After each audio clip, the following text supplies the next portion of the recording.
Hello students, आज हम class 12th के व्यवसाय अध्ययन का 5th चैप्टर संगठन, इसका अगला टॉपिक पढ़ेंगे। सुश्री क्लासेस को आप लाइक कमेंट कुछ नहीं कर रहे हो, तो क्लासेस देखिए, वीडियोस देखिए, लाइक करिए, सब्सक्राइब करिए और कमेंट भी करिए। तो चलिए आगे बढ़ते हैं। आज हम इस वीडियो में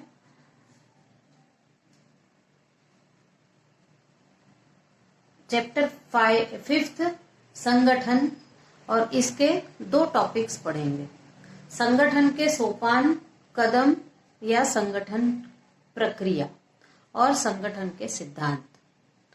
तो चलिए पहले देखते हैं स्टेप्स और प्रोसेस ऑफ ऑर्गेनाइजेशन। तो संगठन की आवश्यकता, कैसा भी प्रक्रम हो, उपक्रम हो, तो संगठन की आवश्यकता होती है, क्योंकि संगठन जो है कुछ व्यक्तियों का समूह है और कुछ कार्य ऐसे हैं जो समूह के बिना करना संभव नहीं है। तो ऐसे कार्य, ऐसे उपक्रम जो समूह के बिना नहीं किए जा सकते, वहां पर संगठन की आवश्यकता होती है। और संगठन की जो प्रक्रिया है उसके कुछ महत्वपूर्ण कदम हैं जो हम यहाँ पर अब पढ़ेंगे। पहला है उद्देश्यों का निर्धारण। तो किसी भी संगठन के निर्माण की प्रक्रिया संस्था के उद्देश्यों के निर्धारण से प्रारंभ होती है। कोई भी उपक्रम ले लीजिए, सबसे पहले उस उपक्रम को क्यों किया जा रहा है, उसका उद्देश्य निर्धारित करना आवश्यक है। संगठन उद्देश्य को प्राप्त करने वाला है, न कि स्वयं उद्देश्य है। वो स्वयं उद्देश्य नहीं है, उद्देश्य को प्राप्त करने वाला साधन है। तो संस्था के उद्देश्यों को ध्यान में रखकर संगठन के लिए आवश्यक साधन और कर्मचारियों की व्यवस्था की जाती है। तो संगठन के सोपान में सबसे प्रथम कार्य है उद्देश्यों का निर्धारण। दूसरा कार्य है कार्यों का वर्गीकरण। संस्था के उद्देश्यों के निर्धारण के बाद ये निर्धारित किया जाता है कि उन उद्देश्यों को प्राप्त करने के लिए कौन कौन से कार्य संपन्न किए जाने हैं, यानी उस उद्देश्य को प्राप्त करने के लिए किन किन कार्यों की आवश्यकता है, और उन कार्यों को विस्तृत रूप में एक सूची में लिखकर तैयार कर लिया जाता है। कभी कभी सामान्यतः कुछ ऐसे कार्य भी होते हैं जो एक के पश्चात एक स्वयं अपने आप संपन्न होते चले जाते हैं। उपक्रम में संपन्न किए जाने वाले कार्यों का इस प्रकार से विभाजन करना चाहिए कि प्रत्येक कार्य के महत्व को आसानी से पहचाना जा सके। कार्यों का वर्गीकरण उनकी तकनीकों के भी आधार पर होना चाहिए। कार्यों का व्यवस्थित वर्गीकरण होना चाहिए और उस कारण संगठन में भी कुछ ऐसे विभाग निर्मित किए जाएंगे जहां अलग अलग कार्यों को संपन्न किया जाएगा। तो उद्देश्य निर्धारण के बाद एक सूची बना ली जाए जिसमें उन उद्देश्यों को प्राप्त करने के लिए कौन कौन से कार्य करना है उसकी एक सूची बन जाए, और फिर उन कार्यों को देखते हुए तकनीक की आवश्यकता है या किन साधनों की आवश्यकता है, ये देखा जाना चाहिए। तीसरे नंबर पर आता है क्रियाओं का समूहीकरण। उपक्रम के लक्ष्यों की प्राप्ति के लिए संपन्न की जाने वाली विभिन्न क्रियाओं के निर्धारण के बाद, क्रियाएं निर्धारित हो गई पिछले वाले सोपान में, उसके निर्धारित करने के बाद क्रियाओं को विभिन्न समूहों में रखा जाता है। क्रियाओं का यह समूहीकरण विभागीकरण के लिए आवश्यक होता है, यानी कुछ ऐसे विभाग होंगे, विभागशः कार्य होंगे, अलग अलग विभागों में अलग अलग कार्य। तो यही समूहीकरण होगा कि किस प्रकार से अलग अलग, यदि कुछ मशीनों से संबंधित कार्य है तो उन मशीनों से संबंधित कार्यों को अलग रखा जाएगा, और मान लो कुछ लेखन संबंधित कार्य हैं तो उनको अलग रखा जाएगा। ऐसा क्रियाओं का समूहीकरण तीसरे क्रम पर किया जाएगा।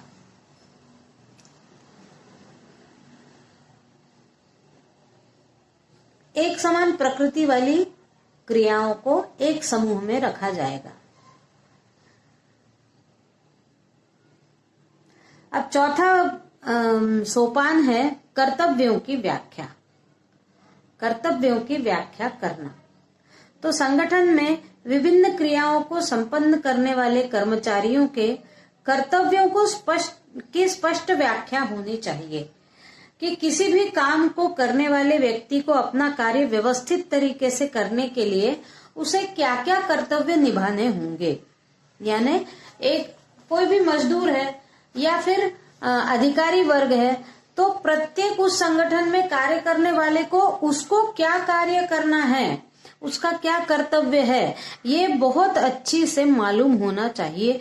तभी वो उद्देश्यों को प्राप्त करने के लिए अपने कर्तव्यों को पूरा करता जाएगा। यानी प्रत्येक व्यक्ति को मालूम होना चाहिए कि उसको क्या कार्य करना है, वो कार्य कैसे करना है, कितने समय में पूरा करना है, किस प्रकार पूरा करना है, किन बातों को उपयोग करके पूरा करना है। ये सारी जानकारी वहां काम करने वाले प्रत्येक कार्यकर्ता को होनी चाहिए, फिर वो अधिकारी वर्ग हो चाहे मजदूर वर्ग हो। प्रत्येक को उसके कर्तव्यों की ठीक प्रकार से समझाइश दी जानी चाहिए। अगला सोपान है विभिन्न व्यक्तियों को कार्य सौंपना।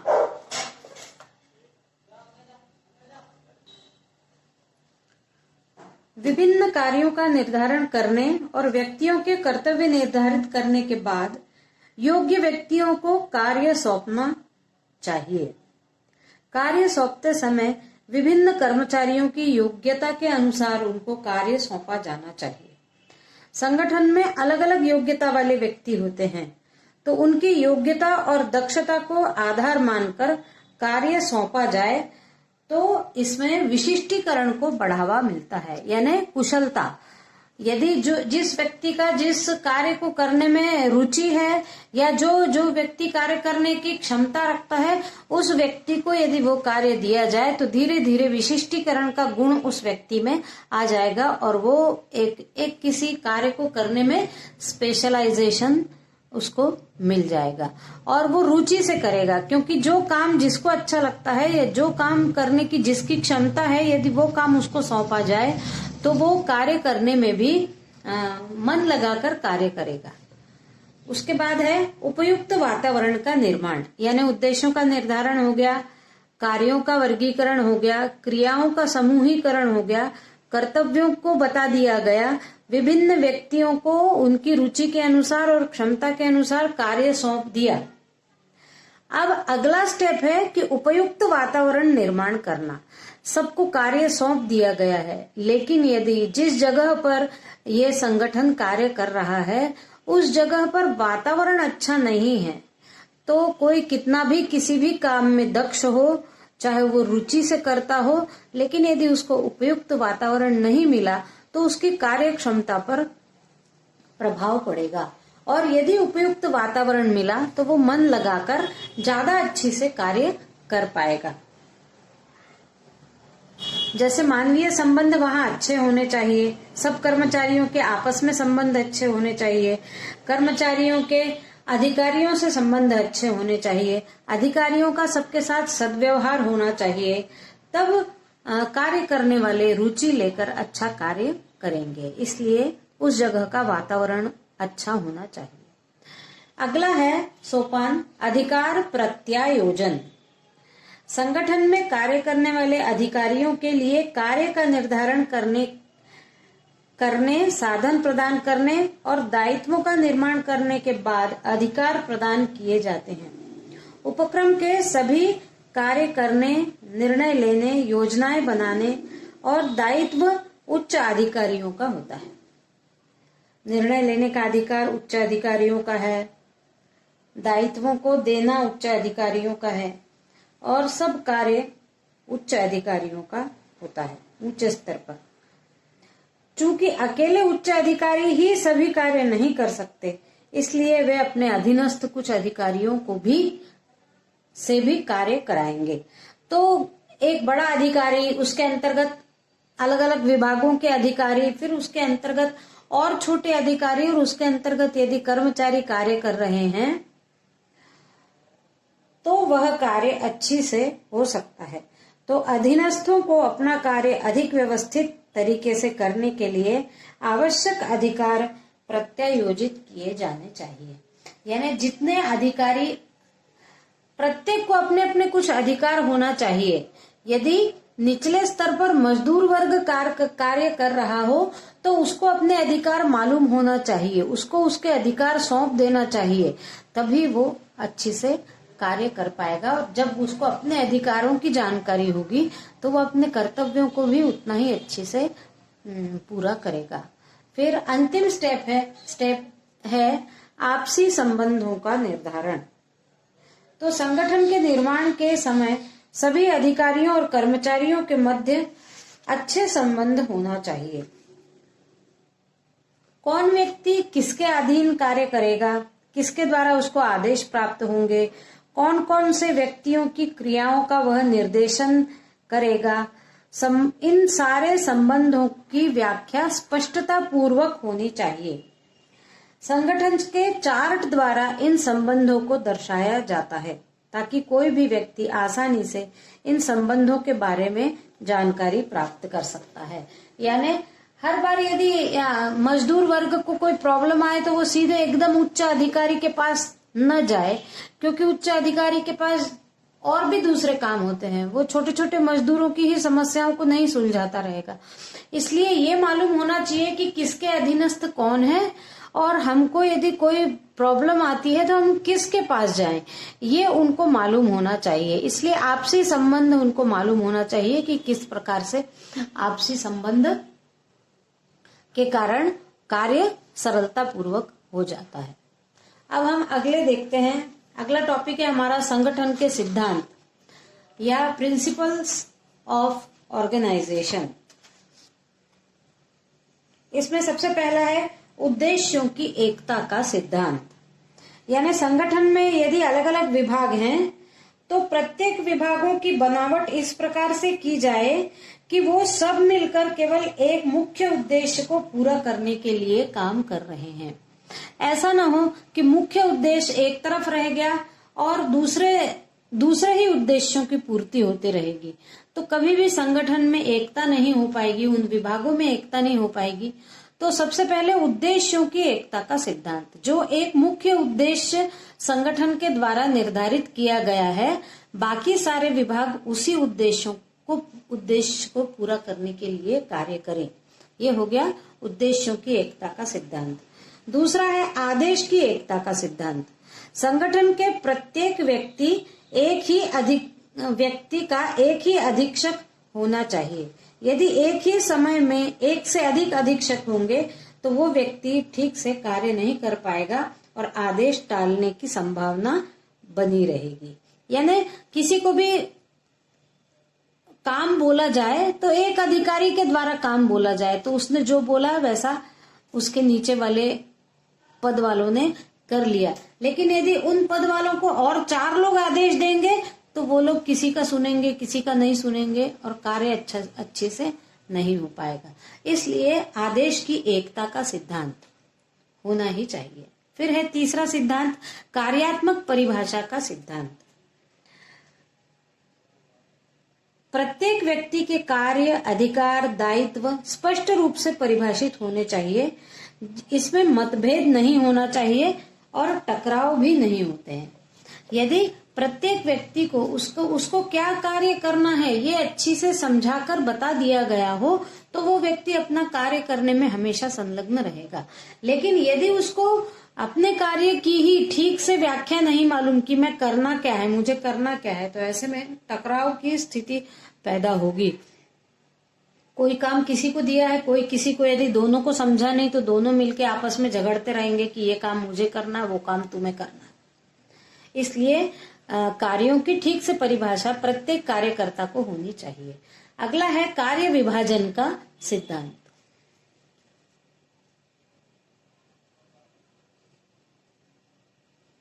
संगठन के कार्य को छोटी छोटी इकाइयों में बांटकर उचित विभाग व उप विभाग बनाने चाहिए। प्रत्येक व्यक्ति को उसकी योग्यता और रुचि के अनुसार कार्य सौंपना चाहिए। क्षमता और योग्यता के अनुसार प्रत्येक को कार्य का विभाजन होना चाहिए और उचित विभाग और उपविभागों की रचना होनी चाहिए।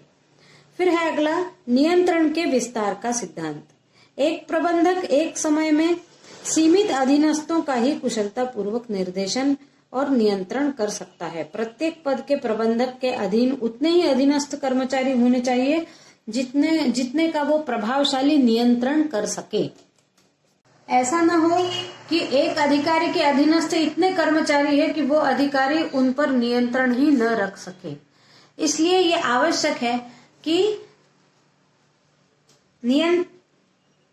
नियंत्रण जो है करने के लिए एक उचित संख्या होनी चाहिए। फिर अगला है सोपानिक सिद्धांत। कौन व्यक्ति किस प्रबंधक के अधीन कार्य करेगा, किससे आदेश लेगा, इस बात का स्पष्ट उल्लेख होना चाहिए ताकि कोई भी व्यक्ति इस आदेश श्रृंखला का उल्लंघन न कर सके। किस अधिकारी के अंडर में कौन सा कर्मचारी होगा ये व्यवस्थित रूप से तय होना चाहिए। फिर है अपवाद का सिद्धांत। प्रत्येक अधीनस्थ को इतने अधिकार दिए जाएं कि वह दैनिक कार्यों को स्वयं निपटा सके। केवल असाधारण मामले ही अधीक्षक के पास आने चाहिए। इस प्रकार प्रबंधक का समय अधिक महत्वपूर्ण मामलों के लिए सुरक्षित होता है। प्रत्येक अधीनस्थ को इतने अधिकार दे दिए जाएं कि वो दिन भर में अपना कार्य बिना किसी से बात किए बताए, बिना किसी प्रॉब्लम के अपने जगह हर रोज का कार्य पूरा कर पाए। नहीं तो यदि उसको समस्या आती है और बार बार वो ऊपर वाले अधिकारी के पास जाता है तो उस अधिकारी को ये छोटे छोटे लोगों के समस्याओं को सुलझाने में समय चला जाएगा, क्योंकि उसके पास बड़े अधिकारियों के पास और बड़े अलग प्रकार के काम होते हैं। उन कामों के लिए उसको समय नहीं बचेगा। फिर है लोच का सिद्धांत। संगठन में पर्याप्त लोच होनी चाहिए ताकि परिस्थिति यदि विषम हो तो उसके सिद्धांतों में परिवर्तित करके कार्य किया जा सके। फिर अगला है अधिकार एवं दायित्व का सिद्धांत। संगठन के प्रत्येक सदस्य को उसके अधिकार और दायित्व साथ साथ दिए जाने चाहिए। अधिकार व दायित्व के तालमेल के बिना कोई भी व्यक्ति कुशलता पूर्वक कार्य नहीं कर पाएगा। अधीनस्थों को पर्याप्त अधिकार सौंपे जाने चाहिए। यानी अधिकार है उनको, मान लो 1 घंटे उनको खाना खाने का अधिकार है, लंच लेने का अधिकार है और 1 घंटा उनको आराम करने का अधिकार है। ये यदि उनको दिया जाए तो वो अपने दायित्व को ठीक से निर्वाह कर पाएंगे। तो अधिकार और दायित्व ये दोनों जब पता होंगे तो उनका व्यवस्थित समायोजन करके कोई भी कर्मचारी अच्छे से कार्य कर पाएगा। अंतिम है संतुलन का सिद्धांत। संगठन के विरोधी दबावों वाले तत्वों जैसे केंद्रीकरण, विकेंद्रीकरण, नियंत्रण का प्रभावी स्तर पर संचार के स्तर, अधिकार प्रत्यायोजन एवं योग्यता आदि में उचित संतुलन होना चाहिए। केंद्रीकरण, विकेंद्रीकरण यानी जो प्रमुख रूप से उस कार्य को संपन्न करा रहे हैं, जिनके पास सबसे प्रमुख अधिकार है, उनके और सबके बीच संतुलन होना चाहिए, तभी किसी भी उद्देश्य को ठीक से पूरा किया जा सकेगा। आज के वीडियो में बस इतना ही। Thank you.